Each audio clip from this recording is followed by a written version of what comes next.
দেশের পাচার হওয়া অবৈধ সম্পদ পুনরুদ্ধার করা বর্তমানে আমাদের অন্যতম শীর্ষ অগ্রাধিকার।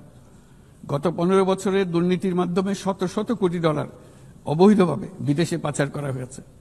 আমরা নিরলসভাবে এই সম্পদ ফেরত আনার চেষ্টা করছি, কিন্তু সংশ্লিষ্ট দেশগুলোর আইনি প্রক্রিয়া এবং অন্যান্য নানাবিধ প্রতিবন্ধকতার কারণে আমাদের এই প্রচেষ্টা বারে বারে বাধাগ্রস্ত হচ্ছে।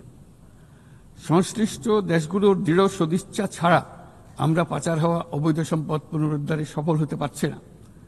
বিশ্বের বিদ্যমান অর্থনৈতিক ব্যবস্থা উন্নয়নশীল দেশ থেকে সম্পদের এই অবৈধ পাচারকারীদের কার্যকরীভাবে প্রতিরোধ করতে ব্যর্থ হচ্ছে। কোনো কোনো ক্ষেত্রে আন্তর্জাতিক আর্থিক প্রতিষ্ঠানগুলোর বিধিবিধানগুলো বিশ্বব্যাপী বিভিন্ন ট্যাক্স হ্যাভেনে বিপুল পরিমাণে অবৈধ অর্থ স্থানান্তরে উৎসাহিত করছে।